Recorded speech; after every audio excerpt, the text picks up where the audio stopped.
Let us discuss this example. So in this example, we have a matrix space X D1. Okay. So they have given two sequences An and Bn. So there are two sequences in a matrix space X D1. Okay. So this is A1, A2, A3. This is first sequence, and B1, B2, B3. This is second sequence. As well as with the help of these two sequences An and Bn, they have defined a new sequence Xn in this way. Xn is equal to distance between An and Bn.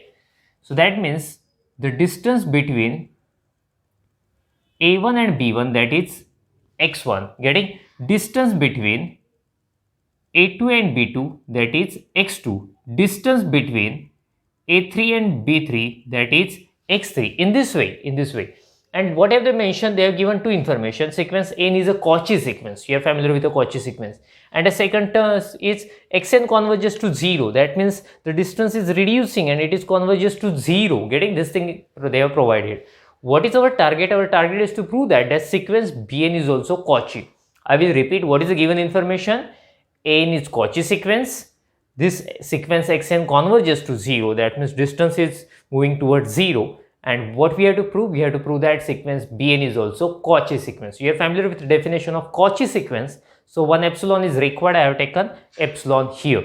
Let us start with the given information. So we have these two information. So I will write, therefore there exists n1 comma n2 belongs to set of natural number such that, see, n1 for this definition of Cauchy and n2 for this definition of convergent.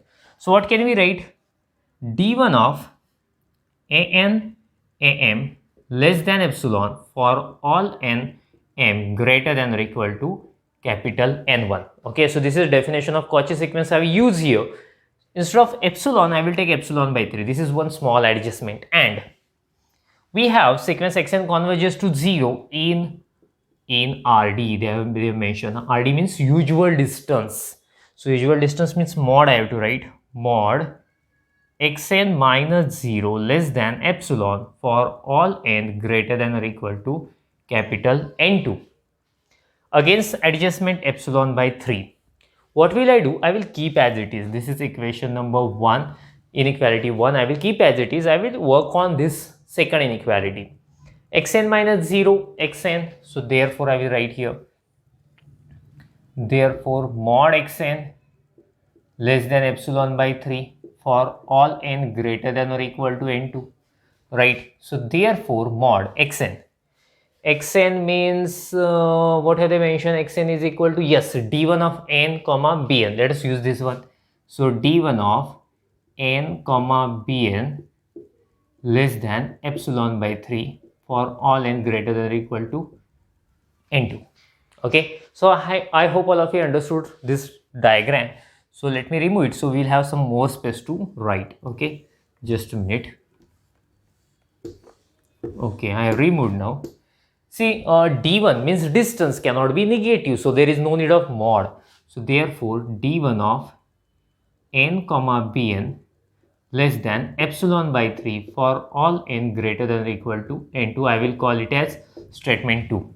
So 1 is true for n1, second is 2 is true for n2. So I will take maximum of n1 and n2. So let n is equal to maximum of n1 and n2. So both of them will be true simultaneously. So I will mention, therefore 1 and 2 will work for this n.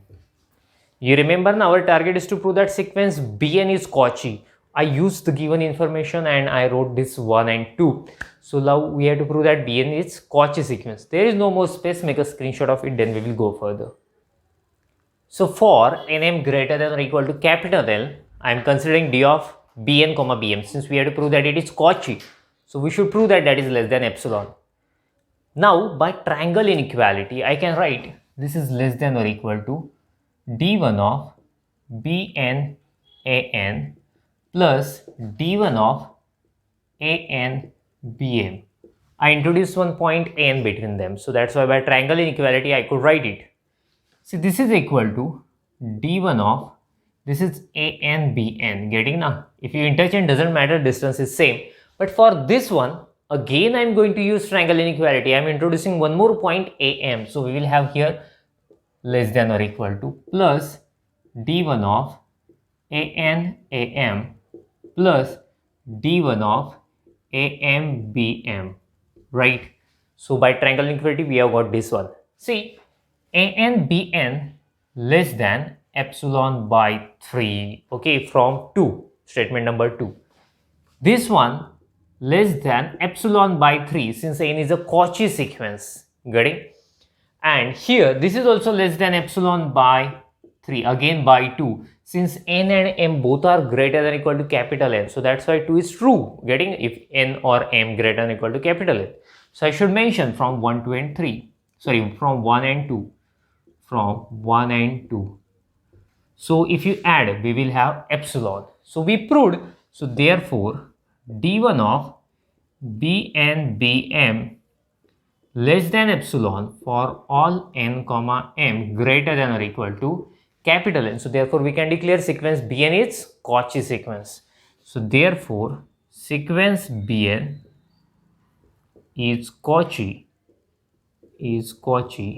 in x d1. So in this way we prove this result. Okay, make a screenshot of it. After that we will stop. Thank you. Bye bye.